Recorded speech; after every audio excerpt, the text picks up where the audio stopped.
el aire del tercer cuerpo de ejército, el corazón blindado de la República Argentina en Córdoba, siempre olía a pólvora, a acero y a la densa fragancia de la masculinidad. Era la punta de lanza que, en teoría, perforaría el corazón del enemigo, una hermandad forjada en el polvo de las pampas y el rigor de la disciplina. Durante décadas, el alto mando de este cuerpo había sido un santuario inexpugnable, un bastión donde la presencia femenina era una anomalía, un concepto tan ajeno como la nieve en el desierto. Por eso, la noticia de que, por primera vez en la historia, una mujer asumiría el cargo de comandante en jefe fue como una roca colosal arrojada a un lago en calma. La onda expansiva, invisible pero devastadora, se propagó por cada rincón del cuartel, sacudiendo los cimientos de la fortaleza de acero. En el epicentro de esa conmoción estaba el coronel Mateo Vargas, jefe de Estado Mayor. Un soldado de pura cepa, forjado en el barro y el combate, un hombre que se había ganado cada una de sus insignias a pulso. Para él, el ejército era una gigantesca máquina de acero, regida por la lógica inflexible de la jerarquía y la fuerza bruta. En su cosmovisión, la mujer era una pieza demasiado delicada, demasiado ajena para encajar en ese engranaje. Las veía como personal de apoyo, buenas para el trabajo administrativo en oficinas de intendencia o sanidad, para archivar papeles o cuidar heridos. Esa, para él, era la frontera infranqueable de una mujer soldado. Que una de ellas, ahora, fuera a comandar una fuerza de maniobra, a tener bajo su responsabilidad la vida de decenas de miles de hombres, no era más que un espectáculo político, una concesión peligrosa que ponía en jaque la seguridad nacional. Mateo Vargas, de pie junto a la ventana de su despacho, observaba el patio de armas. Los soldados, moviéndose en una sincronía perfecta, formaban una obra de arte marcial. Aquello era lo que amaba, a lo que había dedicado su vida: orden, obediencia, poder avasallador. Y ahora una mujer. La palabra evocaba en su mente el olor a perfume y el sonido de tacones, un universo antagónico al olor a diésel y al estruendo de las orugas de los tanques que definían su mundo. Tragó saliva con amargura. Era el resultado, pensaba, de los generales de escritorio en Buenos Aires tratando de complacer a los políticos. Una simple cuota de género, un gesto vacío para cumplir con la fachada de la igualdad. Nada más.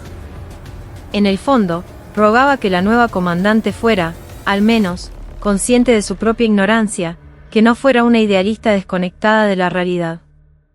Esperaba que fuera una marioneta dispuesta a escuchar a sus asesores de campo, hombres como él, y a limitarse a estampar su firma en los documentos.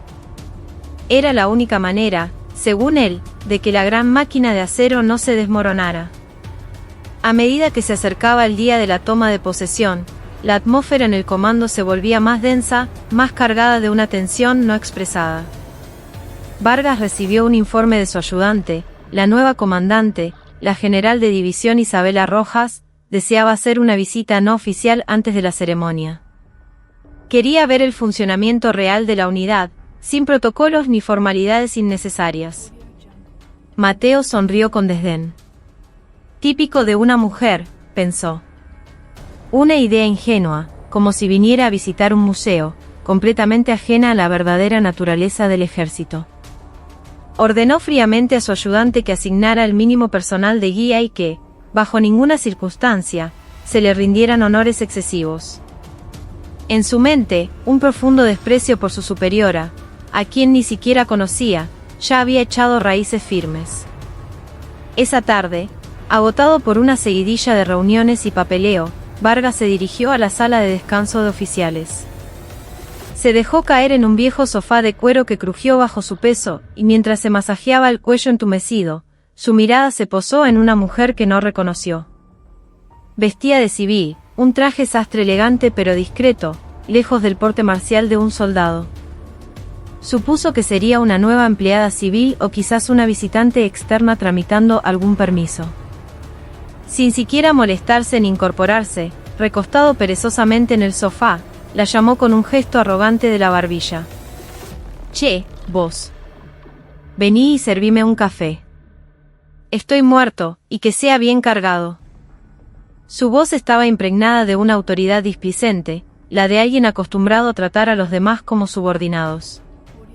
La mujer se giró para mirarlo. En sus ojos no había sorpresa ni ofensa. Era una mirada neutra, casi analítica, lo que desconcertó a Vargas y lo irritó aún más.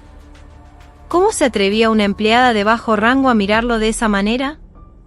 Una profunda arruga surcó su entrecejo. ¿Qué te quedás mirando? ¿Te crees que esto es un paseo? Andá a prepararme el café de una vez. Cuando alzó la voz, teñida de fastidio, la mujer se dirigió sin decir palabra hacia la máquina de café. Mientras la observaba de espaldas, Vargas chasqueó la lengua.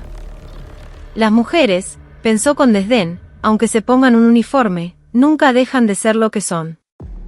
Poco después, ella regresó con un vaso de cartón humeante. Cuando le extendió la mano para tomarlo, notó que las manos de la mujer eran sorprendentemente finas y cuidadas. Era imposible que fueran las manos de un soldado, curtidas por el entrenamiento y el trabajo rudo. En ese instante, un pensamiento vulgar y retorcido escapó de su boca sin filtro alguno. El café siempre sabe mejor cuando lo sirve una mujer, ¿no es cierto?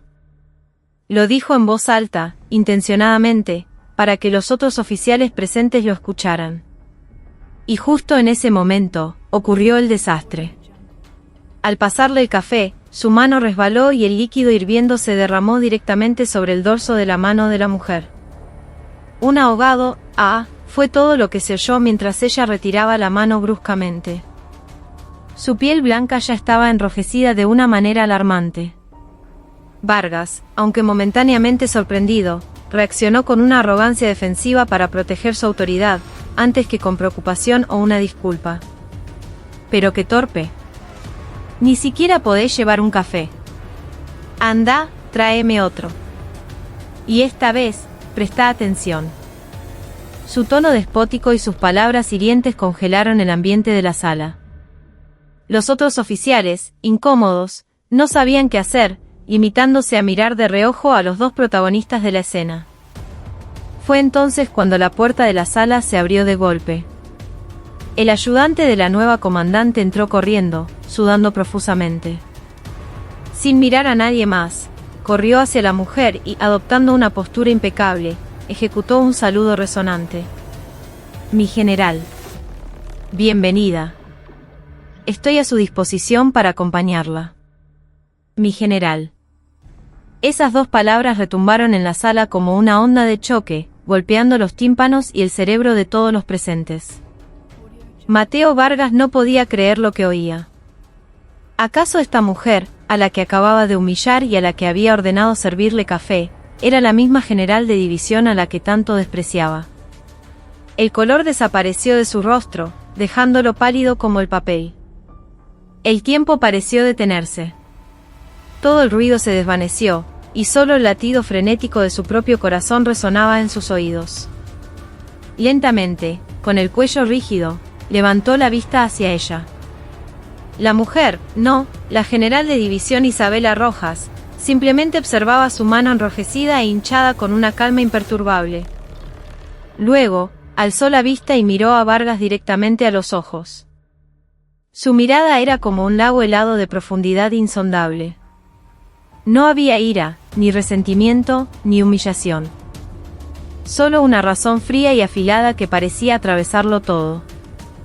Vargas se quedó petrificado, como una estatua de sal. Miles de pensamientos se arremolinaban en su cabeza, paralizándolo, impidiéndole hablar o moverse. El orgullo y la carrera que había construido durante toda una vida como jefe de Estado Mayor del cuerpo de ejército más prestigioso de Argentina se hacían añicos en un instante, destrozados por su propia arrogancia y prejuicio. Su retorcida convicción había engendrado el peor primer encuentro posible. Y aquello era solo el preludio de la tormenta que estaba a punto de desatarse sobre el tercer cuerpo de ejército. Isabela Rojas pasó a su lado sin decir una sola palabra y salió de la sala. La expresión de pánico de su ayudante y las miradas de asombro y lástima de los otros oficiales se clavaron en la espalda de Vargas como decenas de puñales. Se quedó solo, en medio de la sala vacía, soportando el peso aplastante de su error irreparable. El día más largo y terrible de su carrera militar no había hecho más que empezar. La ceremonia de asunción de la general Rojas fue sobria pero solemne. En el patio de armas del comando, miles de soldados formaban en filas perfectas, con la mirada fija en el estrado. De pie entre los corpulentos generales, Isabela Rojas parecía menuda, casi frágil. Sin embargo, en el momento en que tomó el micrófono y comenzó a hablar, todos los prejuicios se hicieron añicos. Su voz, inesperadamente grave y firme para su complexión, tenía una fuerza que llegaba hasta el último rincón del patio sin necesidad de amplificadores. En su discurso, no habló de grandes ambiciones ni de visiones etéreas. No hubo florituras retóricas para complacer a los políticos ni promesas vacías. En su lugar, estableció 3 principios fundamentales que atravesaban la esencia misma de la vida militar, principios que todo soldado debía grabar en su corazón pero que muchos parecían haber olvidado. Primero, dijo con voz resonante, a partir de este momento, el tercer cuerpo de ejército será una unidad que, si lucha, gana. La derrota no es una opción. Incluso un empate será considerado una humillación. Segundo, para alcanzar la victoria, entrenaremos en tiempos de paz con más dureza que en el combate real. Cada gota de sudor derramada en el entrenamiento salvará una gota de sangre en la batalla. Grábenselo en los huesos. Tercero, cualquier soldado que no esté dispuesto a cumplir estos 2 puntos arriesgando su vida, que se quite el uniforme y abandone el ejército ahora mismo. Esto no es un refugio para los débiles. Sus palabras eran como el filo de una espada afilada. Breves, concisas, pero con un peso y una determinación que oprimieron el pecho de los soldados más que cualquier arenga interminable. Cuando terminó, un pesado silencio se apoderó del patio. Los hombres, abrumados por el potente mensaje de su nueva comandante, contenían la respiración. El aplauso que finalmente estalló fue al principio torpe y vacilante, pero pronto se mezcló con los vítores iniciados por alguien y se convirtió en un rugido atronador que sacudió el cielo.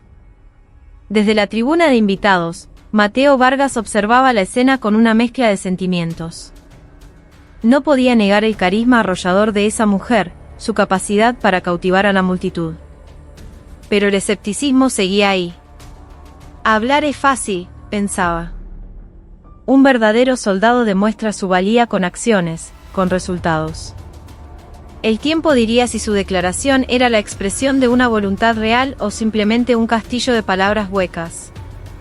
Inmediatamente después de la ceremonia, Rojas convocó a los principales comandantes y al Estado Mayor a la primera reunión.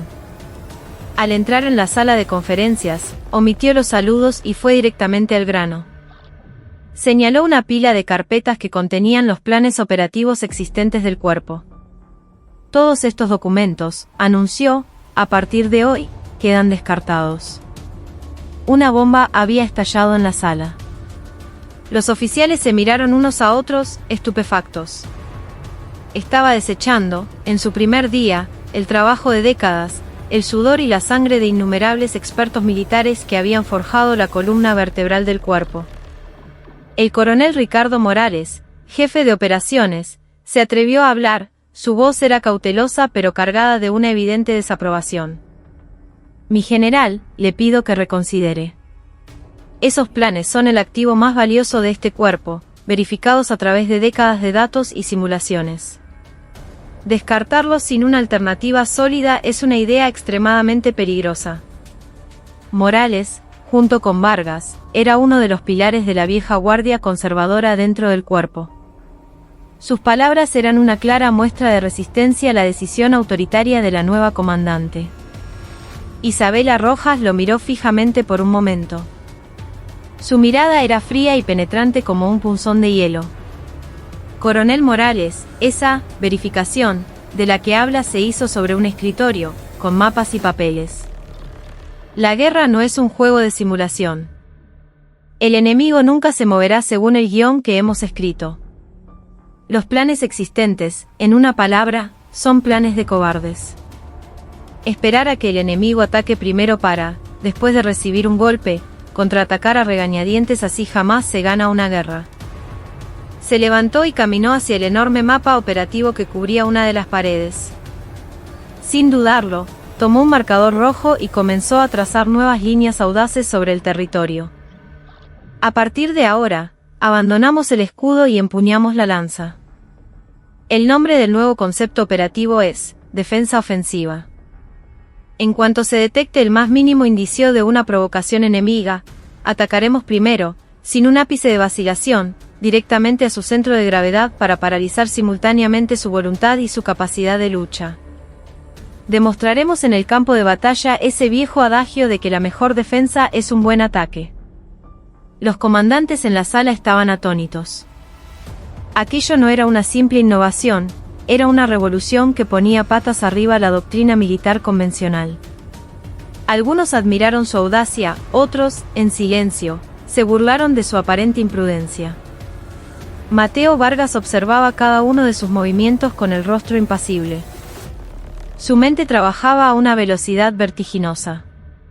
Defensa ofensiva. En teoría, era impecable. Pero para llevarlo a la práctica se requería una trinidad casi imposible: inteligencia de una precisión sobrehumana, una capacidad de maniobra a la velocidad del rayo y una habilidad de ataque quirúrgico. ¿Tenía el tercer cuerpo de ejército esa capacidad?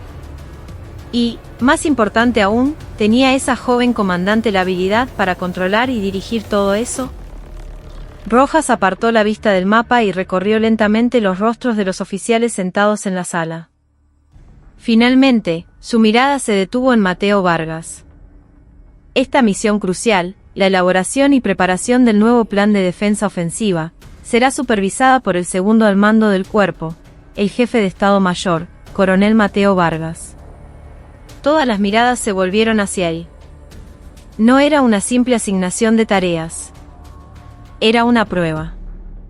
Al encargarle la misión más importante y difícil al subordinado que la había humillado públicamente, estaba poniendo a prueba su capacidad y sondeando su lealtad. Al mismo tiempo, era un acto político de alto calibre, diseñado para dejar claro ante todos quién ostentaba ahora el poder real en el cuerpo. Mateo se levantó lentamente. En su pecho, una amalgama de humillación, ira, desconcierto y una extraña y poderosa sensación de desafío hervía como lava.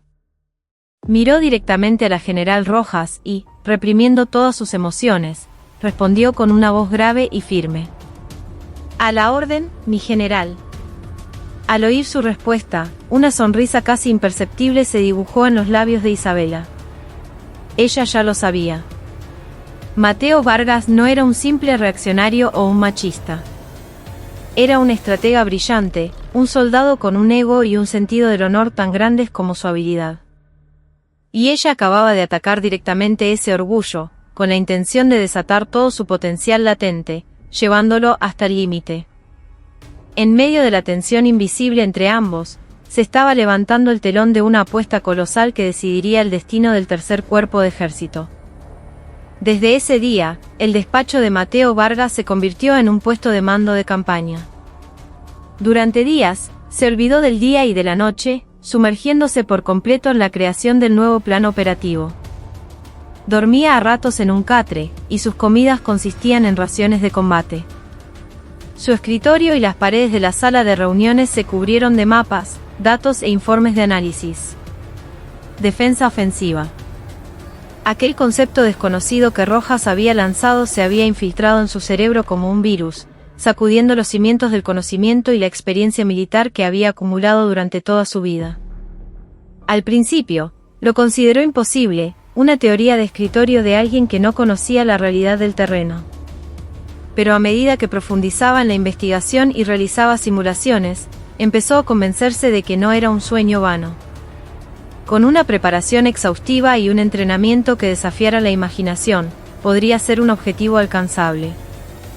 Empezó a analizar desde cero todos los recursos y capacidades de las unidades subordinadas, como si las viera por primera vez. Desde el estado operativo de cada tanque TAM de la brigada blindada hasta el alcance y la munición de la artillería, la capacidad logística de las rutas de suministro e incluso los datos de combate de cada soldado. Todo fue reexaminado con la precisión de un microscopio. El proceso fue una tortura mental y física. Romper el molde al que se había acostumbrado durante décadas y construir algo completamente nuevo era una tarea inimaginablemente difícil. Especialmente para un militar conservador como Vargas, que valoraba la experiencia y la inercia por encima de todo. Era como negar su propio pasado para forjar una nueva identidad. Pero no se rindió. El orgullo de no querer ser etiquetado como un viejo incompetente por esa joven comandante, junto con una pura curiosidad intelectual como estratega explorando un territorio desconocido, lo empujaba hacia adelante. El primero en notar su cambio, y en sentirse profundamente incómodo con él, fue su viejo colega y el otro pilar de la vieja guardia, el coronel Alejandro Ferrara, jefe de logística. Ferrara entraba y salía del despacho de Vargas como si fuera su propia casa, expresando abiertamente su descontento. «Mateo, ¿perdiste la cabeza? ¿De verdad vas a dejarte manipular así por esa comandante novata que no tiene ni una pizca de experiencia?» Defensa ofensiva. Suena bien en el papel, pero ¿de verdad creéis que es aplicable a nuestra realidad? Esa mujer piensa que la guerra es un videojuego. La realidad no se resuelve apretando un botón. Vargas apartó la vista de la montaña de papeles y miró a Ferrara con ojos cansados. «Alejandro, somos soldados. Nos guste o no, nuestra obligación es obedecer las órdenes de nuestros superiores. Y esto no es solo por la orden de la general. He pasado noches en vela revisando esto, y no es una locura. Si nos preparamos a fondo, es un plan innovador con muchas posibilidades de éxito». Ferrara soltó una carcajada incrédula. ¿Posibilidades? Mateo, te volviste loco. ¿Ya te olvidaste de cómo te trató? Te humilló delante de todos, y ahora decidís convertirte en su perrito faldero. ¿Dónde quedó tu orgullo? La burla explícita de Ferrara hizo que el rostro de Vargas se endureciera. Cuida tus palabras, Alejandro. Esto no es un asunto personal. Es un asunto de máxima importancia del que dependen las vidas de miles de nuestros hombres y la seguridad de la nación. Una corriente fría y cortante, que nunca antes había existido entre ellos, fluyó en el aire. Ferrara se dio cuenta de que era inútil intentar convencerlo. Salió dando un portazo y fue directamente a buscar al coronel Ricardo Morales, el jefe de operaciones. Ambos, sintiendo una grave amenaza en el inesperado cambio de Vargas, comenzaron a tramar una conspiración para sabotear la reforma de Rojas. Su plan era tan diabólico como letal. Pretendían hacer fracasar deliberadamente el ejercicio a gran escala que Rojas estaba preparando para demostrar la validez de su liderazgo. Al hacerlo, le infligirían una herida irreparable a su autoridad y la aislarían por completo dentro del cuerpo. El punto clave del plan era la logística, y más concretamente, el combustible, el alma de una fuerza de maniobra. Planearon interrumpir deliberadamente el suministro de combustible en el momento más crítico del ejercicio, simulando una serie de accidentes, para paralizar a todo el cuerpo. Como jefe de logística y jefe de operaciones, Ferrara y Morales sabían mejor que nadie que la victoria en la guerra no solo depende de la potencia de fuego o la estrategia, sino del abastecimiento. Mientras su oscura conspiración avanzaba en secreto, Vargas, ajeno a todo, se concentraba únicamente en completar el nuevo plan operativo. Tras días de lucha, finalmente completó un borrador del nuevo plan, al que llamó Operación Tormenta de Acero, y se lo presentó a la general Rojas.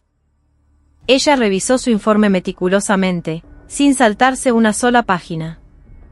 Sus preguntas eran incisivas, y Vargas defendió su plan sin titubear. Cuando terminó la presentación, una expresión de satisfacción apareció por primera vez en el rostro de Rojas. «Excelente, coronel Vargas. Supera mis expectativas. Ahora es el momento de demostrar que este plan no es solo un dibujo sobre el papel. Pronto realizaremos un ejercicio a gran escala para verificar la operación Tormenta de Acero. La dirección general del ejercicio estará a cargo del hombre que lo diseñó, usted, coronel». Una vez más, una pesada responsabilidad recayó sobre sus hombros. Pero esta vez, lo que sintió no fue humillación ni agobio. Algo ardiente surgía en su pecho.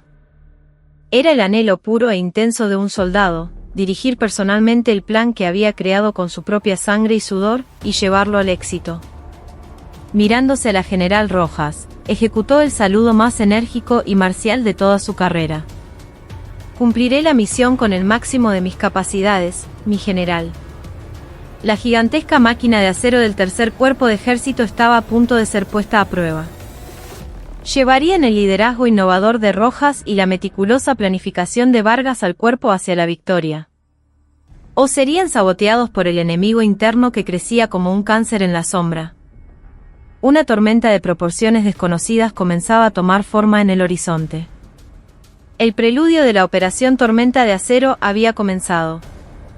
Antes del amanecer, en la penumbra, una bengala rasgó el cielo nocturno, tiñéndolo de rojo y señalando el inicio del ejercicio. El tercer cuerpo de ejército, hasta entonces dormido, despertó como una colosal bestia de acero. El entrenamiento simulaba el peor escenario posible, una fuerza enemiga de élite. El agrupamiento táctico Aconcagua rompía sorpresivamente las líneas de defensa del cuerpo. Al mando del ejercicio, el coronel Vargas no apartaba la vista del gigantesco panel de situación en el centro de comando. Decenas de pantallas mostraban en tiempo real la ubicación de cada unidad, los enfrentamientos y el estado de la logística. Bajo sus órdenes precisas y serenas, las principales unidades blindadas y de artillería del cuerpo se movían como un solo organismo.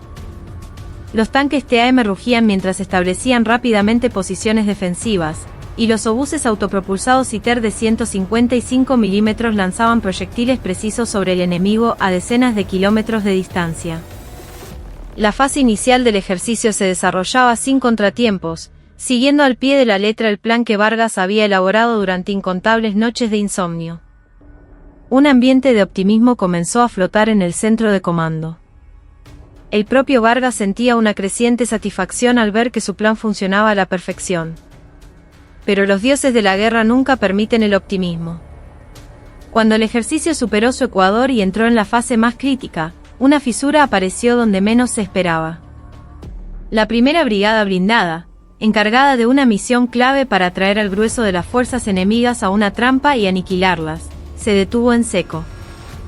El corazón de Vargas dio un vuelco al ver el icono estático de la brigada en el panel. Inmediatamente, contactó por la red de comunicaciones seguras al comandante de la unidad. Águila 1, aquí puesto de mando. Informe situación. ¿Por qué han detenido el avance? Responda de inmediato.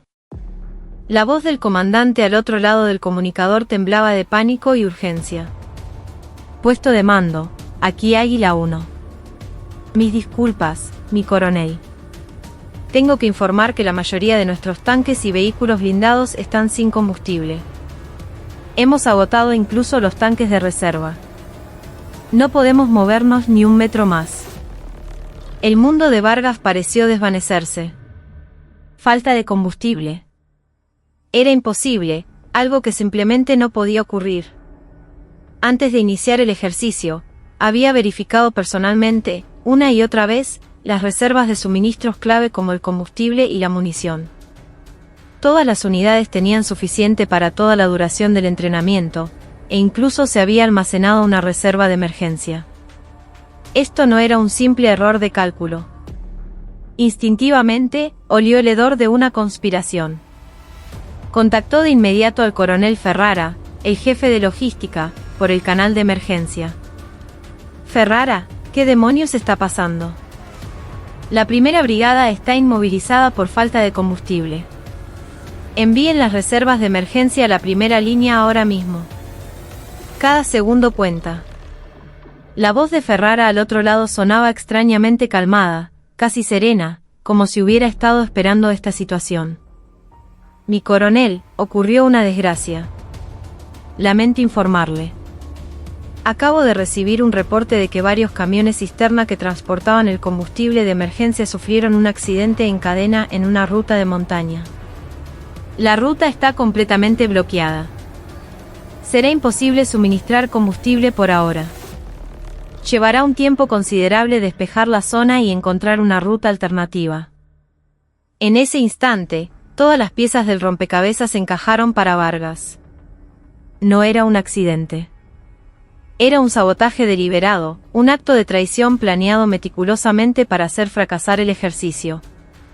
Ferrara y Morales, al no poder convencerlo, habían recurrido a esta táctica despreciable para hundirlo a él y a la general Rojas en el abismo.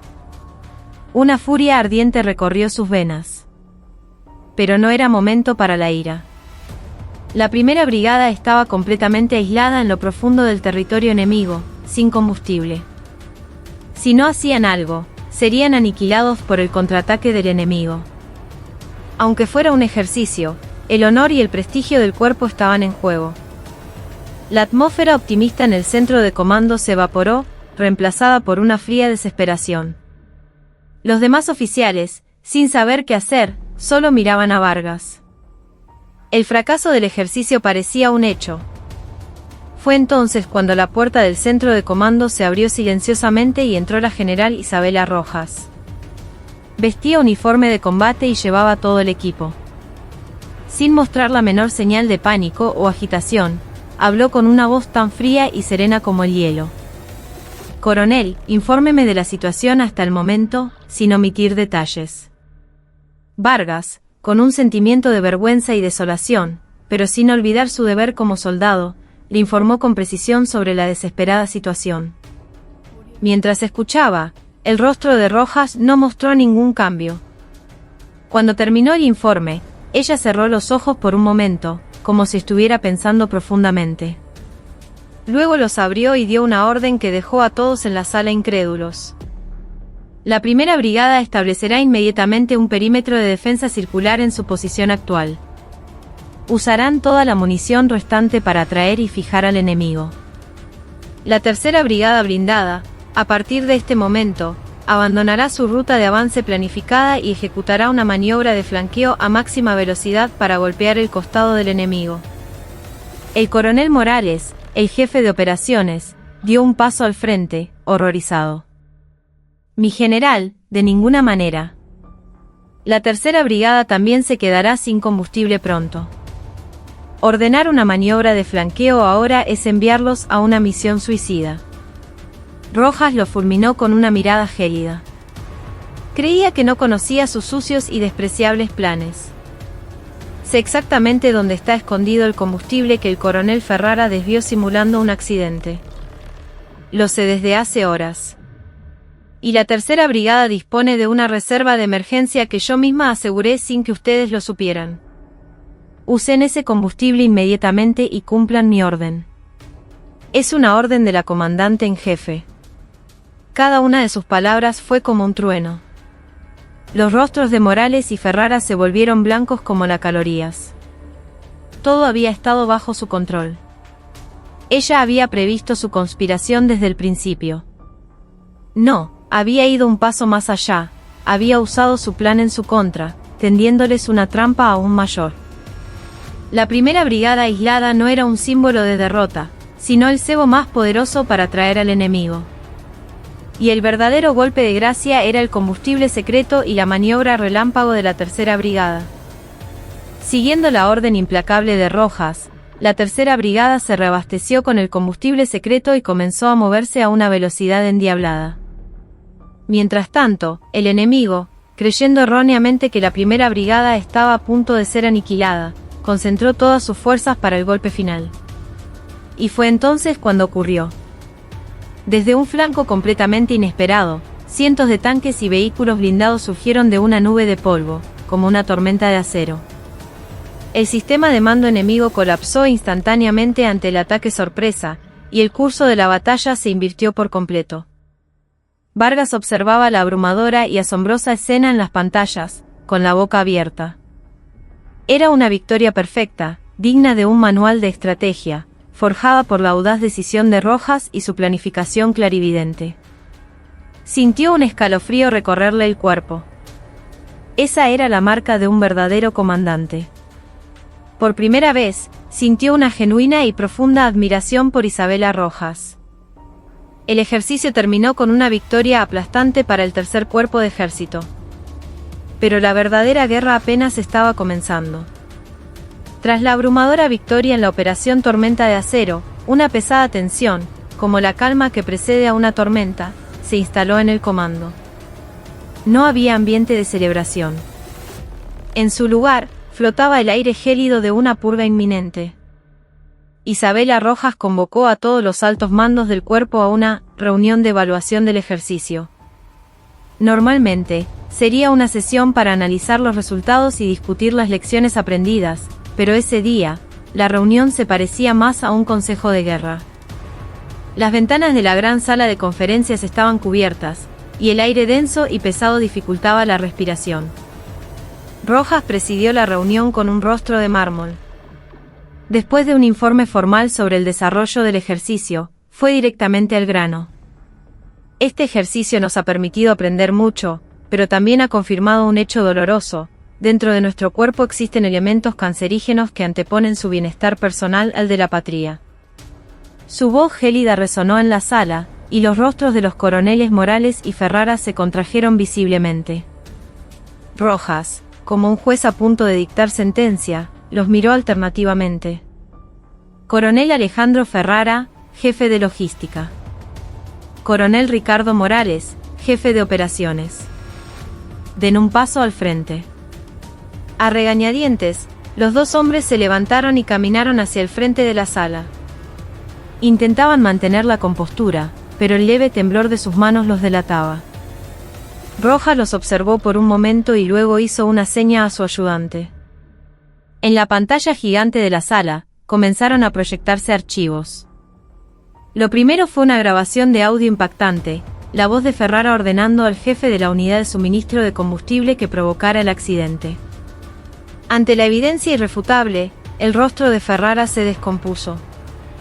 A continuación, apareció un vídeo de una cámara de seguridad que mostraba a Morales en una reunión secreta con un oficial del bando enemigo, filtrándole partes del plan del ejercicio. Había expuesto deliberadamente las debilidades de su propio bando para provocar el fracaso. Era más que un sabotaje, era un acto de traición. Las pruebas no terminaron ahí.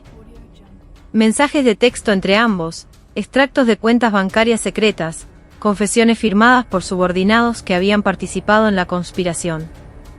La evidencia de sus crímenes era abrumadora. Los oficiales en la sala estaban conmocionados y furiosos. No podían dar crédito a la traición de sus camaradas, que habían manchado el honor del ejército. Cuando la presentación de pruebas terminó, Rojas se levantó y se acercó a los dos hombres. Su mirada estaba llena de un frío desprecio que iba más allá de la ira. Estos hombres son más peligrosos que el enemigo. Son traidores que, por sus mezquinos intereses y sus retorcidos prejuicios, pusieron en peligro la vida de miles de soldados y amenazaron la seguridad nacional. Como comandante en jefe de este cuerpo, declaro aquí que serán juzgados por la ley militar con la máxima severidad. Además, todos aquellos que participaron directa o indirectamente en esta conspiración, o que la conocieron y guardaron silencio, serán identificados y pagarán las consecuencias. No quedará ni uno. Nadie se atrevió a decir una palabra. Aprovechando este incidente, Rojas cortó de raíz las viejas prácticas y la corrupción que estaban profundamente arraigadas en el cuerpo. Al mismo tiempo, dejó una marca indeleble en toda la unidad, cualquiera que desafiara su autoridad no sería tolerado. Este evento marcó el renacimiento del tercer cuerpo de ejército. Los comandantes incompetentes y corruptos fueron destituidos, y sus puestos fueron ocupados por oficiales jóvenes, capaces y leales. El cuerpo, finalmente unificado bajo el sólido liderazgo de Rojas, comenzó a transformarse en la fuerza de combate más poderosa de Argentina.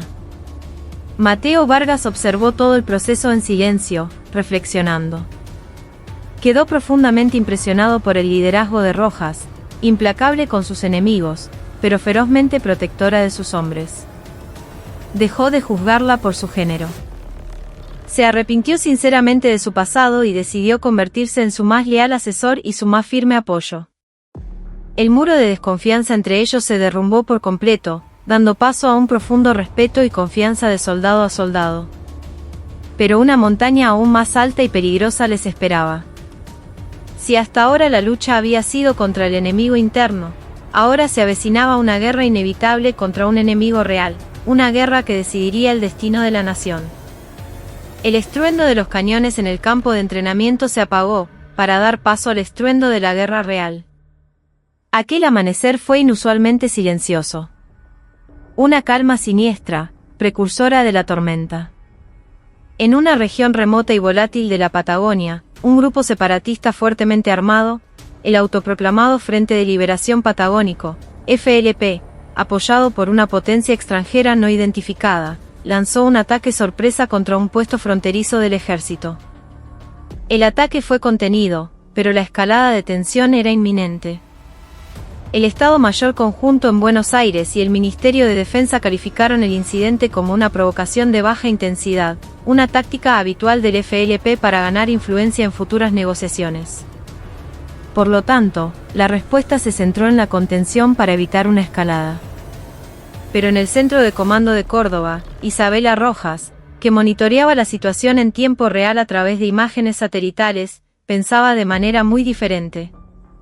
Su instinto animal y su agudo análisis le advertían que detrás de este incidente se escondía una conspiración mucho más grande y peligrosa.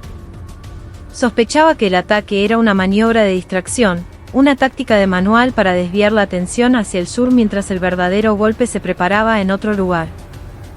Un presentimiento ominoso le decía que la verdadera punta de lanza del enemigo no apuntaba a la Patagonia, sino directamente al corazón de Argentina, Buenos Aires. Coronel Vargas ordenó, a partir de este momento, concentre todos los recursos de reconocimiento, tripulados y no tripulados, en la región central del país, especialmente en las zonas despobladas de las provincias de La Pampa y San Luis. Compare los datos con los archivos históricos y busque cualquier indicio anómalo en el movimiento de lanzaderas de misiles o actividad inusual. Mantenga una vigilancia de 24 horas. Mateo Vargas estuvo completamente de acuerdo con el juicio de Rojas. Transmitió la orden al Departamento de Inteligencia del Cuerpo, y los analistas comenzaron a trabajar día y noche, cruzando imágenes satelitales, inteligencia de señales e informes de agentes en el terreno. Pocas horas después, comenzaron a aparecer las pruebas que confirmaban los temores de Rojas. Se detectó un aumento anormal en las comunicaciones cifradas de las células del FLP en el interior del país. Imágenes satelitales revelaron el movimiento nocturno de vehículos pesados que se desplazaban desde posiciones ocultas hacia nuevos emplazamientos de lanzamiento en zonas rurales. Particularmente alarmante era la actividad de unidades que operaban un nuevo tipo de misil balístico táctico de mediano alcance, capaz de alcanzar Buenos Aires. Rojas unió las piezas del rompecabezas y finalmente comprendió el terrible escenario del enemigo. El FLP, usando el ataque en la Patagonia como cebo, planeaba lanzar un ataque sorpresa masivo con cientos de misiles contra la capital en el momento más inesperado. Su objetivo principal no eran las instalaciones militares. Eran las áreas densamente pobladas de Buenos Aires. Su intención era causar una cantidad masiva de víctimas civiles para sumir a la sociedad argentina en el caos y el pánico, logrando así sus objetivos políticos y militares de un solo golpe. Sin perder un segundo, informó de sus hallazgos al Estado Mayor Conjunto, argumentando enérgicamente la necesidad de un ataque preventivo para neutralizar las lanzaderas enemigas antes de que pudieran atacar. Pero la respuesta del alto mando fue más fría y vacilante de lo que esperaba. General Rojas, se está precipitando, le dijeron. Su análisis se basa en posibilidades. No podemos atacar primero cuando aún no hemos sido atacados. Nos arriesgamos a ser condenados internacionalmente como los agresores. Mantenga el estado de alerta y observe la situación con más cautela. La voz del jefe del Estado Mayor Conjunto al otro lado del teléfono apestaba a burocracia y a un deseo de eludir responsabilidades. Eran incapaces de tomar una decisión, a pesar de las evidentes señales de una amenaza inminente. Rojas sintió una profunda desesperación. Si seguían perdiendo un tiempo precioso, se enfrentarían a una catástrofe irreversible. Finalmente, tomó una decisión. No podía seguir esperando las órdenes de un alto mando incompetente. Como comandante del Tercer Cuerpo de Ejército y como soldado que había jurado proteger la vida de sus conciudadanos, tenía que actuar según su conciencia y convicción. Incluso si esa decisión significaba el fin de su carrera militar, un acto de insubordinación imperdonable, estaba dispuesta a asumir toda la responsabilidad. Convocó de urgencia a Vargas y a sus comandantes de confianza a su despacho. Su rostro reflejaba una determinación sombría. Escúchenme con atención. El Estado Mayor ha rechazado nuestra solicitud de un ataque preventivo. Pero no me quedaré de brazos cruzados mientras nuestros ciudadanos son masacrados. Ha llegado el momento de decidir. Señaló un gran mapa. Las lanzaderas de misiles del enemigo están concentradas en estas coordenadas. A partir de este momento, movilizaremos todos nuestros recursos de fuego para borrar esas posiciones del mapa antes de que ellos aprieten el gatillo. Esta operación se llevará a cabo en secreto, bajo la autoridad de autodefensa del cuerpo, sin la aprobación del Estado Mayor. El nombre en clave será el mismo que ya nos trajo la victoria, Operación Tormenta de Acero. Recuerden, esto no es un simulacro. Es real. Un pesado silencio cayó sobre la sala. Desafiar una orden directa del Estado Mayor y lanzar un ataque preventivo era un acto de insubordinación castigado con la máxima pena. Era una apuesta increíblemente arriesgada que podría costarle la carrera a todos los presentes, incluso si tenían éxito. Mientras todos contenían la respiración, Mateo Vargas se puso en pie de un salto y saludó enérgicamente a Rojas. Seguiré sus órdenes hasta la muerte, mi general. El tercer cuerpo de ejército está listo para luchar ahora mismo. Su acción decidida se contagió a los demás comandantes como un reguero de pólvora. Uno a uno, se pusieron de pie, jurando lealtad a Rojas y comprometiéndose a compartir su destino. En sus ojos ya no había miedo ni duda. Solo la ardiente y pura determinación de un soldado por defender a su patria. Rojas sintió una oleada de emoción al ver la confianza de sus subordinados. Ya no estaba sola. Tenía a su lado camaradas leales dispuestos a arriesgar sus vidas por la misma convicción. Bien. Inicien la operación Tormenta de Acero de inmediato. El destino de Argentina está ahora en nuestras manos. Tras su última orden, el tercer cuerpo de ejército comenzó a moverse como un dragón de acero despertando de su letargo. Las bocas de los obuses ITER apuntaron al cielo, y los misiles balísticos emergieron lentamente de sus hilos subterráneos. Las trayectorias de los proyectiles y misiles que surcaban el oscuro cielo nocturno parecían llamas de esperanza, iluminando el destino de una nación en crisis. En la profundidad de la noche, desconocida para el mundo, la valiente decisión de una general estaba reescribiendo la historia de Argentina. Tan pronto como el informe del inicio de la Operación Tormenta de Acero llegó al edificio Libertador en Buenos Aires, el centro de comando del Estado Mayor Conjunto se sumió en el caos. El jefe del Estado Mayor, al enterarse del flagrante acto de insubordinación de Rojas, perdió los estribos, explotando de furia. Inmediatamente, informó al ministro de Defensa para que la relevara del mando y la arrestara, mientras ordenaba al tercero cuerpo de ejército que cesara todas las acciones ofensivas. La Casa Rosada y el Consejo de Seguridad Nacional, alarmados por una situación de descontrol militar sin precedentes, convocaron una reunión de emergencia. Pero ya era demasiado tarde para detener la flecha que había sido disparada. Rojas ignoró todas las órdenes posteriores del Estado Mayor y continuó con la operación de ataque según lo planeado.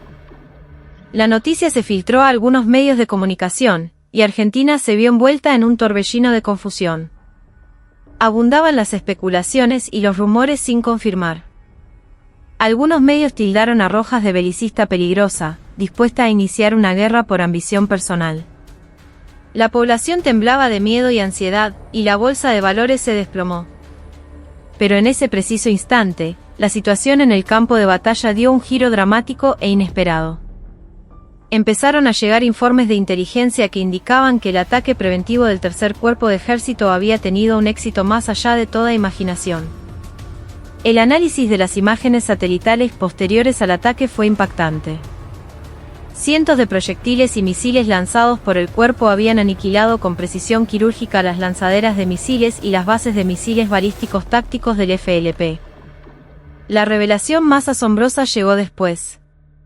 Se confirmó que en una de las bases de misiles destruidas, el enemigo tenía listo para su lanzamiento un misil balístico de nuevo tipo, equipado con una ojiva de pulso electromagnético, PEM, capaz de paralizar toda la red eléctrica y de comunicaciones del área metropolitana de Buenos Aires.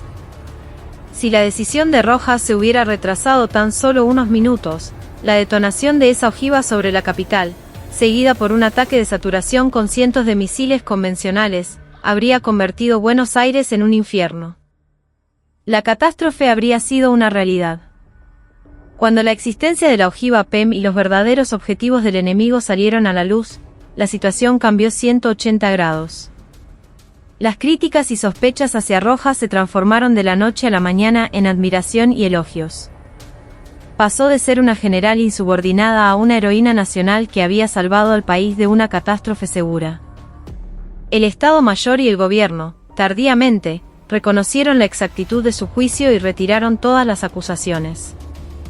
En una medida sin precedentes para gestionar la crisis, le otorgaron temporalmente el control operativo de todas las Fuerzas Armadas.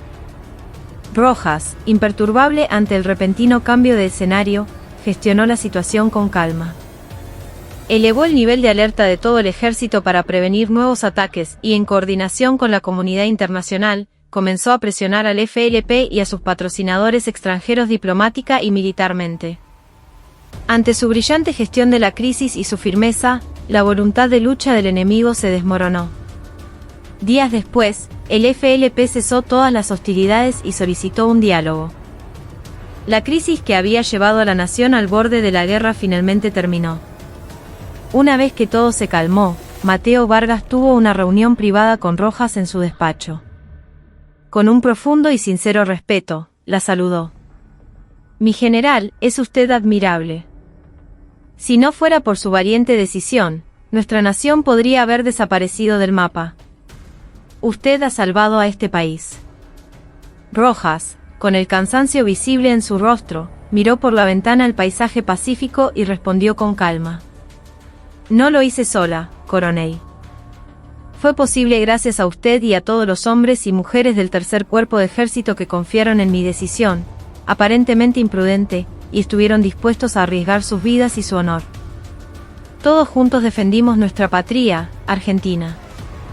Al escuchar sus palabras, Vargas sintió una profunda emoción nacer en su pecho. Ya no la veía a través del prisma del prejuicio. Para él, ella era la más grande líder militar de su tiempo, una verdadera heroína a la que juraría lealtad por el resto de su vida. Poco después, en reconocimiento a su exitosa gestión de la crisis, el gobierno ascendió a Isabela Rojas al rango de teniente general y la nombró jefa del Estado Mayor Conjunto de las Fuerzas Armadas, el puesto más alto del escalafón militar argentino. Fue un nombramiento extraordinario, sin precedentes, pero nadie se atrevió a cuestionarlo. Se lo había ganado con creces. Mateo Vargas también fue ascendido a general de brigada por su papel y se convirtió en uno de los principales asesores de Rojas en el Estado Mayor Conjunto, comenzando un nuevo capítulo en su carrera militar. Su decisión de permanecer leal a ella, a pesar de las presiones y los intentos de soborno de la vieja guardia, lo había conducido a un camino de mayor honor y gloria. El tercer cuerpo de ejército despidió a su gran comandante, pero el espíritu de innovación, audacia y coraje que ella dejó quedó profundamente arraigado en la unidad. Bajo el nuevo liderazgo del general de brigada Vargas, el cuerpo consolidó su estatus como la unidad de combate más poderosa de Argentina. La leyenda de la primera mujer en llegar a la cima del poder militar, rompiendo el grueso techo de cristal del prejuicio y el sexismo solo con su capacidad, y salvando a la nación en su hora más oscura, se convirtió en una historia inmortal en los anales del ejército argentino. Y así, el tercer cuerpo de ejército, escribiendo una nueva página de su historia, avanzaba con paso firme hacia el futuro. La era de Isabela Rojas como jefa del Estado Mayor Conjunto había comenzado, pero su camino seguía sembrado de espinas. La cultura rígida de la organización militar, que había crecido como un dinosaurio durante décadas, y la resistencia de los intereses creados que habían construido fortalezas inexpugnables dentro de ella, eran mucho más profundas y tenaces de lo que había imaginado. Impulsó una reforma audaz para modernizar la estructura organizativa ineficiente del ejército, reemplazar sistemas de armas obsoletos de la Guerra Fría por tecnología de punta acorde a la Cuarta Revolución Industrial y, sobre todo, mejorar drásticamente los derechos y el bienestar de los soldados. Sin embargo, su ambiciosa agenda de reformas chocaba una y otra vez contra un muro invisible. La resistencia era feroz, especialmente por parte de sectores conservadores del ejército, con el apoyo de la Armada y la Fuerza Aérea, que resentían el tradicional dominio del ejército en la estructura militar y de generales retirados que preferían la estabilidad al cambio. Aparentemente, aplaudían sus reformas, pero por detrás, usaban todos los medios a su alcance para sabotearlas. Utilizaban a políticos y periodistas afines para exagerar los problemas y efectos secundarios de las reformas, y convertían cuestiones de seguridad nacional en debates ideológicos y políticos para debilitar deliberadamente el impulso reformista. Rojas se encontraba en una posición de aislamiento, como si estuviera librando una batalla solitaria dentro de una fortaleza rodeada de enemigos. Fue entonces cuando, en medio de su vacilación, el general Mateo Vargas se mantuvo a su lado, silencioso pero firme. Como jefe del Comando Operacional del Estado Mayor, dedicó toda su energía a proporcionar el apoyo práctico necesario para que las visiones abstractas de reforma de Rojas se tradujeran en resultados tangibles en el campo. A veces, actuaba con la fuerza de una topadora, aplastando la oposición, otras, como un negociador experimentado, mediando y persuadiendo delicadamente entre los intereses de las diferentes ramas de las Fuerzas Armadas. El hombre arrogante y lleno de prejuicios del pasado había desaparecido. A través del espejo que era Isabela Rojas, había comprendido dolorosamente cuál era el verdadero camino de un soldado, y ahora se había convertido en su más fiel compañero y en la vanguardia de su reforma. A pesar de sus esfuerzos desesperados, el camino de la reforma seguía siendo largo y arduo. Y un día, una nueva crisis surgió de donde menos se esperaba. Una disputa por la soberanía marítima en el Atlántico Sur, relacionada con la exploración de recursos submarinos vitales para el futuro económico de Argentina, se intensificó peligrosamente con una potencia mundial. La nación rival, haciendo alarde de su abrumadora superioridad naval, comenzó a hostigar a los buques de exploración argentinos y envió un grupo de batalla de portaaviones y destructores de última generación a la zona en disputa, creando una tensión militar al borde del estallido. El gobierno, decidido a evitar un conflicto militar a toda costa, priorizó una solución diplomática y limitó al máximo la intervención militar.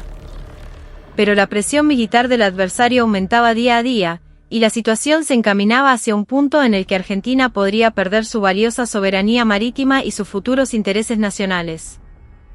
Rojas se enfrentaba de nuevo a una decisión crucial. ¿Ceder ante la intimidación y retirarse? ¿O arriesgarse a un enfrentamiento para defender con firmeza el territorio y la soberanía nacional? Convocó una reunión de emergencia nocturna con Vargas y los altos mandos del Estado Mayor.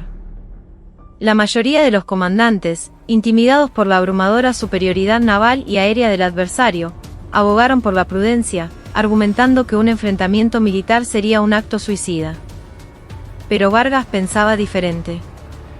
Mi general, dijo, si damos un solo paso atrás, nos verán como débiles y seguirán usurpando nuestros intereses sin cesar. Este es el momento de demostrar nuestra firmeza utilizando nuestras capacidades asimétricas.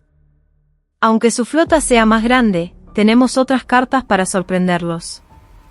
El núcleo de la estrategia asimétrica que propuso se basaba en la fuerza de submarinos de élite que la Armada Argentina había desarrollado en secreto durante décadas y en la capacidad de ataque de precisión con misiles antibuque de largo alcance de la Fuerza Aérea. En lugar de un enfrentamiento directo y suicida contra el grupo de batalla de portaaviones, propuso una operación audaz e innovadora, un ataque sorpresa con torpedos desde submarinos ocultos en las profundidades, combinado con un ataque de misiles supersónicos que penetrarían las defensas de radar enemigas para neutralizar el centro de mando de la flota, el portaaviones y sus escoltas. Era la quinta esencia de la estrategia asimétrica, una forma de infligir el máximo daño al adversario evitando una guerra total. Rojas aceptó plenamente la propuesta de Vargas.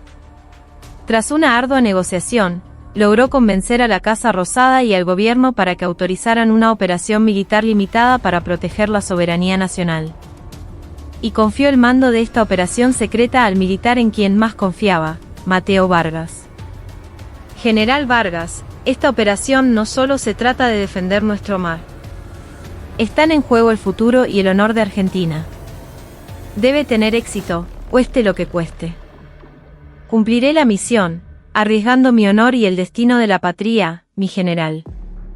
Con una determinación sombría, Vargas comenzó a preparar la operación secreta. Seleccionó personalmente a los mejores elementos de élite de la Armada y la Fuerza Aérea para formar una fuerza de tarea especial conjunta y los sometió durante meses a un entrenamiento intensivo y realista. El día de la batalla que decidiría el destino de Argentina se acercaba. En las profundidades frías y oscuras del Atlántico Sur, donde no llega ni un rayo de luz, reinaba una oscuridad perfecta. El submarino más moderno de Argentina, el Ara San Luis, se acercaba a su objetivo como un fantasma, sin emitir el más mínimo sonido en esa negrura. Su objetivo era el gigantesco grupo de batalla de portaaviones que realizaba una demostración de fuerza en el centro de la zona en disputa. En el estrecho y claustrofóbico puente de mando del submarino, el general Vargas, comandante en el terreno de la operación, observaba con ojos de halcón la pantalla del sonar, donde parpadeaban luces rojas. El sudor perlaba su frente, pero su mirada era más racional y fría que nunca. Objetivo: portaaviones. Distancia: menos de 50 kilómetros. Tubos lanzatorpedos 1 a 4, listos para disparar. La orden, grave pero firme, del comandante del submarino puso a la tripulación en estado de alerta de combate. Al mismo tiempo, a decenas de miles de pies de altura, una escuadrilla de cazas furtivos de la Fuerza Aérea Argentina penetraba sigilosamente las múltiples capas de defensa de radar del enemigo, acercándose al grupo de batalla. Bajo sus alas, llevaban misiles antibuque de largo alcance, cada uno con la capacidad de neutralizar un portaaviones. Cuando Vargas dio la orden final de ataque, una ofensiva tridimensional se desató simultáneamente desde las profundidades y el cielo.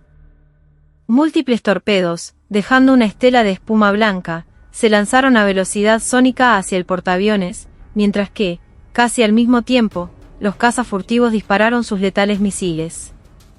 El ataque sorpresa, proveniente de direcciones inesperadas y de forma simultánea, sumió al grupo de batalla, que se jactaba de ser el más poderoso del mundo, en el caos.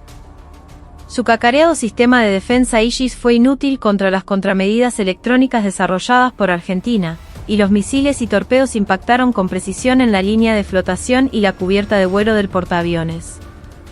Con una explosión ensordecedora, el portaaviones fue envuelto en llamas, y una columna de humo negro se elevó hacia el cielo, como un presagio de la caída de un imperio. La operación fue un éxito rotundo. La fuerza de tarea de Vargas había neutralizado el activo estratégico clave del enemigo sin sufrir una sola baja ni la pérdida de un solo equipo. La noticia causó una conmoción mundial. Nadie había imaginado que la capacidad tecnológica y de combate asimétrico de Argentina fuera tan formidable. El adversario, habiendo sufrido un daño militar y económico irreparable, no tuvo más remedio que retirar todas sus flotas de la zona en disputa. La soberanía marítima de Argentina fue defendida, y su prestigio militar y diplomático en la escena internacional se elevó a un nivel sin precedentes. Vargas regresó como un héroe de guerra, aclamado por multitudes exultantes. Su éxito lo consolidó como un héroe nacional, y el liderazgo de Rojas, que lo había elegido, ganó un apoyo popular abrumador, dándole un impulso aún más fuerte a sus reformas. Los dos, que habían comenzado con una amarga enemistad, se habían convertido en los mejores socios estratégicos, guiando juntos el destino de la nación. Pero en la sombra de la gloria, una nueva y oscura amenaza comenzaba a gestarse. Esta vez, no provenía de un enemigo externo, sino interno. Un grupo de poderosos corruptos, que habían perdido enormes intereses debido a las reformas de Rojas, se aliaron con figuras oscuras de la política para tramar una conspiración masiva y meticulosa para eliminarla. Utilizarían un arma más astuta y letal que los proyectiles de artillería, la opinión pública y la política, para manchar su honor y destruirla socialmente. El ataque furtivo de un enemigo invisible comenzaba a cerrar su red sobre los dos héroes. Isabela y Mateo ahora tendrían que adentrarse en un nuevo tipo de guerra, una batalla en el fango de la intriga y la conspiración política. La red de conspiración contra Isabela Rojas era mucho más densa y extensa de lo que ella había imaginado. Grandes corporaciones de la industria de defensa que habían perdido contratos multimillonarios, generales retirados corruptos que habían sido forzados a dejar el servicio, y políticos ambiciosos con la vista puesta en la presidencia, se habían unido para formar un gigantesco cartel de corrupción. Utilizando los medios de comunicación que controlaban, comenzaron a difundir sistemáticamente noticias falsas y maliciosas, acusando a Rojas de haber favorecido a ciertas empresas en la adquisición de armamento durante su tiempo como comandante de cuerpo, a cambio de enormes sobornos. Lo que comenzó como un rumor en portales de internet de poca monta, fue creciendo como una bola de nieve, alimentado con nuevos detalles inventados. Finalmente, cuando los principales medios de comunicación comenzaron a informar sobre el asunto, el caso explotó, convirtiéndose en el Rojasgate, un escándalo de corrupción que sacudió al país. La opinión pública se volvió en su contra. El mismo pueblo que hasta ayer la aclamaba como una heroína, ahora la señalaba con el dedo, tildándola de militar corrupta que había utilizado su cargo para enriquecerse. Bajo la presión de la oposición, el Congreso formó una comisión especial para investigar el caso, y la Fiscalía, presionada por el poder político, abrió una investigación a gran escala sobre Rojas y su entorno. Isabela Rojas, a pesar de ocupar el cargo más alto de las Fuerzas Armadas, se encontró de la noche a la mañana convertida en una sospechosa de delitos graves, enfrentándose a la humillación de ser interrogada por la justicia. Convocó una conferencia de prensa y defendió su inocencia con lágrimas en los ojos, pero la opinión pública ya le había dado la espalda. Estaba atrapada en una red de mentiras tan perfectamente tejida que no tenía escapatoria.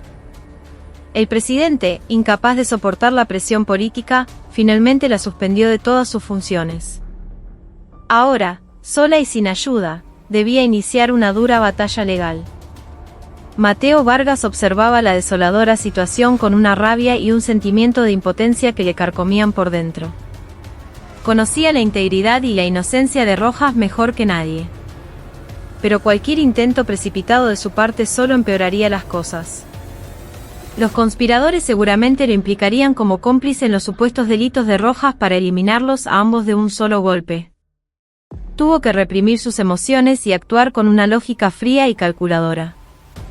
Mantuvo un estricto silencio público, pero en secreto, contactó a un pequeño grupo de sus agentes de inteligencia más leales y de confianza de su antiguo comando.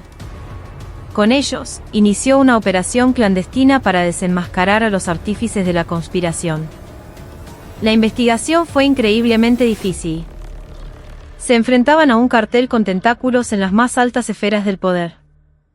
Utilizaban su inmenso poder y recursos para ocultar y fabricar pruebas. Pero Vargas no se rindió. Movilizó toda su red de contactos y su experiencia en inteligencia, analizando ingentes cantidades de datos día y noche. A veces, arriesgando su propia vida, se reunía en secreto con informantes. Y finalmente, en el largo y oscuro túnel, comenzó a ver una tenue luz. Tras una tenaz persecución, logró rastrear el flujo de dinero negro del cartel hasta cuenta fantasma y descubrió la ubicación del lugar secreto donde planeaban todas sus conspiraciones. Solo quedaba una cosa por hacer: asaltar la escena del crimen, asegurar todas las pruebas y exponer su sucia verdad al mundo. Pero era una apuesta en la que arriesgaba no solo su carrera militar, sino también su vida. Sus adversarios tenían un poder inmenso, controlando partes del sistema judicial y de los medios. No podía vencerlos por medios legales. Vargas tomó una decisión final: cruzaría la última línea que un soldado, y un ciudadano, nunca debería cruzar.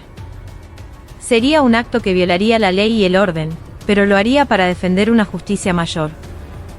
Convocó en secreto a un grupo de veteranos de fuerzas especiales de élite, todos ellos antiguos camaradas que habían luchado a su lado y le profesaban una lealtad absoluta.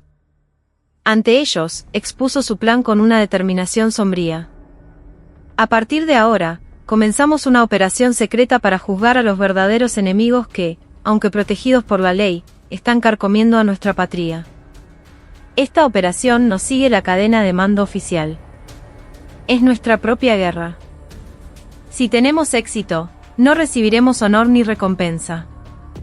Si fracasamos, la historia nos recordará como traidores que intentaron un golpe de Estado. Pero no puedo seguir viendo cómo la justicia es pisoteada por la fuerza de la iniquidad.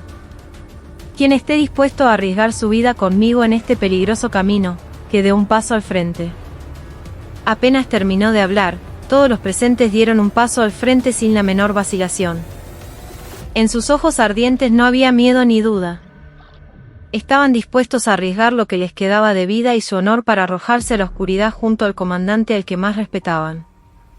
Así, la operación no oficial más secreta y peligrosa de la historia moderna de Argentina comenzaba silenciosamente. Esa noche, una densa oscuridad cubría un exclusivo barrio privado en las afueras de Buenos Aires. Sombras vestidas con uniformes de camuflaje negro se movían a través de la noche como depredadores silenciosos. Eran Mateo Vargas y sus leales hombres.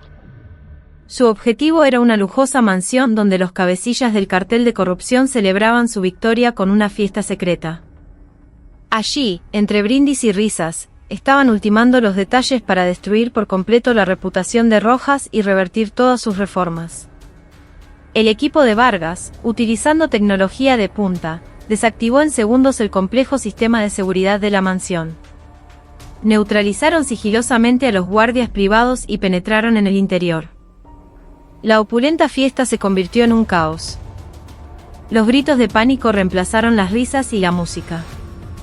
Los líderes del cartel, aterrorizados, intentaron huir, pero todas las salidas ya habían sido bloqueadas por los hombres de Vargas.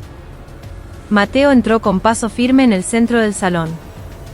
En su mano, sostenía un disco duro externo que contenía pruebas detalladas de todos sus delitos y corrupción. Señores, su repugnante fiesta ha terminado. Ahora es el momento de pagar por sus crímenes. Allí mismo, transmitió en tiempo real todas las pruebas que había asegurado a decenas de medios de comunicación, organizaciones de la sociedad civil e instituciones judiciales independientes. A la mañana siguiente, Argentina se despertó en medio de una nueva conmoción. Se reveló que el Rojasgate había sido una gigantesca conspiración, y la inimaginable y sucia verdad sobre el cartel de corrupción que había estado socavando al país salió a la luz. La ira del pueblo estalló en las calles. La opinión pública cambió 180 grados, ahora expresando una furia extrema contra el poder establecido que había intentado manipular la verdad. El cartel de corrupción se derrumbó como un castillo de arena ante la marea de la indignación popular. Todos los implicados fueron llevados ante la justicia, e Isabela Rojas fue finalmente absuelta de todos los cargos, recuperando su honor. Con el apoyo abrumador del pueblo, fue restituida como jefa del Estado Mayor Conjunto y reanudó sus reformas con más fuerza que nunca. Pero Mateo Vargas y sus hombres no aparecieron por ninguna parte. Aunque sus acciones buscaron una justicia mayor, habían violado claramente la ley y el orden del país. Asumiendo la responsabilidad de sus actos, se quitaron el uniforme en silencio y desaparecieron tras el telón de la historia. Aunque sus nombres nunca serían registrados en los libros oficiales, su noble sacrificio y coraje por la patria serían recordados como una llama eterna en los corazones de aquellos pocos que conocían la verdad. Varios años después, Isabela Rojas completó con éxito todas las reformas que había prometido y se retiró con honores, entre los aplausos del pueblo. Dejó atrás los focos y se mudó a un tranquilo pueblo rural para comenzar una vida como ciudadana común. Un día de otoño, recibió en su viejo buzón una postal sin remitente. En el anverso, estaba el imponente escudo del Tercer Cuerpo de Ejército, donde había comenzado su andadura como comandante. En el reverso, una sola frase escrita con una letra firme: la patria nunca olvidará su servicio. Isabela sonrió, una sonrisa genuina que no había sentido en mucho tiempo. No necesitaba preguntar quién la había enviado. Aunque ahora caminaban por senderos completamente diferentes, y tal vez nunca volvieran a encontrarse, seguían conectados por un hilo invisible bajo el mismo cielo, apoyándose mutuamente. La historia de los dos soldados que habían navegado juntos por una era turbulenta parecía llegar a su fin. Pero el espíritu de coraje y sacrificio que dejaron atrás viviría para siempre con el nombre de Argentina, guiando a una nueva generación. Los años fluyeron como un río. Isabela Rojas ya no vestía uniforme, pero su nombre se convirtió en una leyenda imborrable en la historia moderna de Argentina. Las reformas que había impulsado con tanto esfuerzo habían fortalecido la defensa nacional como nunca antes, y su liderazgo, que había hecho añicos el techo de cristal, inspiró a innumerables personas de una nueva era. A veces, aparecía en público para ofrecer su profunda visión sobre el futuro del país, pero pasaba la mayor parte de su tiempo en paz, cuidando su pequeño huerto. Del paradero de Mateo Vargas nunca se supo nada. Él y sus hombres se habían desvanecido en las sombras, como si nunca hubieran existido. Pero las semillas de su sacrificio habían echado raíces profundas y silenciosas. Gracias a su acción drástica, gran parte de la corrupción endémica en las Fuerzas Armadas fue erradicada, y una nueva cultura de integridad y sentido común comenzó a florecer. Un día, la paz de la región se vio nuevamente amenazada. Un estado vecino, sumido en una crisis interna impredecible, se encontraba al borde del colapso. En medio del caos, una facción militar extremista dio un golpe de estado, y con acceso a un arsenal nuclear obsoleto pero funcional, amenazó con una última y desesperada provocación militar. La comunidad internacional convocó de urgencia al Consejo de Seguridad de la ONU, pero la situación era extremadamente peligrosa. Una intervención militar podría desencadenar una guerra nuclear incontrolable. El gobierno argentino se enfrentaba a un dilema terrible. No podían quedarse de brazos cruzados mientras un misil nuclear apuntaba a Buenos Aires, pero tampoco podían lanzar una acción militar que sumiera a todo el continente en una catástrofe nuclear. En ese momento de máxima crisis, el presidente, rompiendo todo protocolo, visitó en secreto la casa de campo de Isabela Rojas. Mi general. No, señora Rojas. Sé que es un pedido descarado, pero en esta hora de crisis nacional, usted es la única persona en Argentina que puede resolver esto. Le ruego que, por el bien del país, nos ayude una última vez. Rojas meditó durante un largo rato. Ya había dejado atrás la gloria y el honor, y volver a sumergirse en el torbellino de la guerra era un giro cruel del destino. Pero en sus oídos resonaba la última frase de su juramento militar, y servir con lealtad a la patria.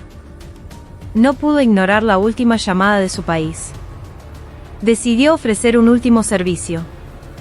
Puso una condición: se le daría el control total sobre la planificación y ejecución de la operación, con acceso ilimitado a todos los recursos necesarios. Y luego, pronunció un nombre que no había salido de sus labios en mucho tiempo. Para que esta misión casi imposible tenga éxito, hay una persona indispensable. Encuentren al general Mateo Vargas. Cueste lo que cueste. Sin él, esta operación ni siquiera puede comenzar. Todas las agencias de inteligencia de Argentina se movilizaron en una operación secreta para encontrar a Vargas.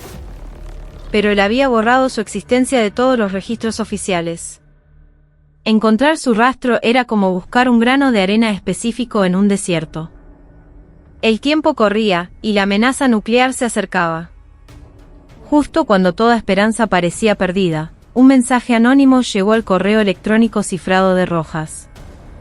Contenía solo unas coordenadas, una fecha y una hora. Intuitivamente, supo que era una señal de Vargas. A la hora y en el lugar acordados, condujo sola hasta un viejo y desolado muelle abandonado en la costa atlántica. Cuando bajó del coche, un hombre de mediana edad emergió de la densa niebla marina. Su rostro estaba surcado de arrugas, pero sus ojos de halcón, que parecían penetrar el alma, eran los mismos de siempre. Era Mateo Vargas. Se miraron en silencio a través de la distancia, un silencio cargado con las palabras no dichas de décadas de anhelo, respeto y una camaradería forjada en el fuego. Fue Rojas quien rompió el silencio. Así que estabas vivo. Gracias a Dios. Vargas sonrió levemente. Si usted llama, mi general, hasta un muerto se levantaría de su tumba. ¿Cómo podría esconderme cuando la patria está en peligro? No necesitaron más explicaciones. Con solo una mirada, comprendieron sus intenciones y su determinación. Estaban listos para ofrecer, una vez más, sus vidas por su país. Rojas le explicó el plan: una infiltración secreta en el corazón del territorio enemigo para neutralizar las armas nucleares y eliminar a los líderes del golpe. Sería la operación de fuerzas especiales más audaz y peligrosa de la historia. Vargas, a través de sus propias redes secretas, volvió a convocar a sus antiguos hombres. Desde las sombras de Argentina, donde vivían bajo otras identidades, acudieron sin dudar a la última llamada de su comandante. Aunque ya no vestían uniforme, el alma de acero de un soldado todavía ardía en sus corazones. Las más grandes leyendas de la historia moderna de Argentina se habían reunido una última vez. La brillante estrategia de Rojas y la habilidad de combate sobrehumana de Vargas y sus hombres estaban a punto de desatarse. Sobre sus hombros no solo descansaba el destino de Argentina, sino la paz del mundo entero. La noche de la operación, un avión de infiltración furtivo cruzó silenciosamente la frontera, adentrándose en el espacio aéreo enemigo. Mateo Vargas y sus hombres de élite saltaron en paracaídas hacia la oscuridad insondable. En sus mochilas, además de armas y equipos de última generación, llevaban el destino de millones. Desde un búnker subterráneo secreto, la sala de situación Cóndor 1, Isabela Rojas dirigía la operación, observando en tiempo real las imágenes transmitidas desde las cámaras de los cascos de sus hombres. Su mente, fría como el hielo, había calculado cada posible contingencia. La simbiosis perfecta entre su genio estratégico y la ejecución audaz de Vargas en el terreno guió la operación sin el menor contratiempo. Tras una infiltración exitosa, el equipo de Vargas se acercó a un búnker subterráneo en una remota cadena montañosa, donde se almacenaban las armas nucleares. Era el corazón del poder de la junta golpista, defendido por miles de soldados de élite. Pero ningún obstáculo podía detener a estos guerreros legendarios. Con una coordinación perfecta, se infiltraron en el búnker. Dentro, se desató un feroz combate. Pero la táctica fantasmal del equipo de Vargas diezmó a los defensores. Finalmente, llegaron a la puerta de acero de la sala de control central. Dentro, el líder golpista estaba a punto de presionar el botón de lanzamiento final. La puerta voló en pedazos. Vargas se abalanzó y neutralizó al líder. Las armas nucleares estaban aseguradas. Pero la misión no había terminado. Tenían que escapar. Miles de tropas enemigas los rodeaban por fuera. Vargas ordenó a sus hombres que aseguraran la ruta de escape mientras él se quedaba para desactivar permanentemente el sistema de lanzamiento. Fue entonces cuando ocurrió lo peor. Un dispositivo de autodestrucción activado por el líder golpista explotó, y el búnker comenzó a derrumbarse. Rocas y escombros caían como una lluvia mortal. «Salgan de aquí», gritó Vargas por la radio. «Yo los cubro. Completen la misión. Es mi última orden». Con lágrimas en los ojos, sus hombres obedecieron. Vargas, en medio del colapso, se mantuvo firme, conteniendo la última oleada de enemigos. Hasta su último aliento, cumplió su deber como un orgulloso soldado, protegiendo a su patria y a sus hombres. Gracias a su sacrificio, el resto del equipo escapó y trajo a salvo el dispositivo de control nuclear. La amenaza de guerra nuclear fue evitada. El mundo respiró aliviado. La nación entera celebró, pero en la sala de situación, Isabela Rojas lloró en silencio. Había enviado a la muerte a su más leal compañero, a un verdadero héroe que había ardido como una llama por su país. El gobierno otorgó póstumamente a Vargas y a sus hombres la Cruz de la Nación Argentina al Valor en Combate, la más alta condecoración del país, y sus nombres fueron grabados en el Panteón de los Héroes. Aunque Mateo Vargas no regresó, su noble sacrificio no fue en vano. Gracias a él, una nueva era de paz y cooperación comenzó en la región. Años después, en el corazón de Buenos Aires, se erigió un gran Parque de la Paz. En su colina más alta, un monumento de mármol blanco honraba a los héroes anónimos que habían luchado por esa paz. Grabada en él, una sola frase, en memoria de todos aquellos que se quemaron en la oscuridad para traer la luz. Isabela Rojas, ahora una anciana de cabello blanco, visitaba a veces el monumento. Dejaba en silencio un crisantemo y recordaba su juventud, a sus amados camaradas, a un país por el que lo dieron todo. Aunque el tiempo había pasado y todo había cambiado, el corazón ardiente de aquellos soldados y su noble espíritu vivían para siempre bajo el cielo de una patria en paz. Y ella, habiendo dejado tras todas sus cargas, sonrió por primera vez una sonrisa de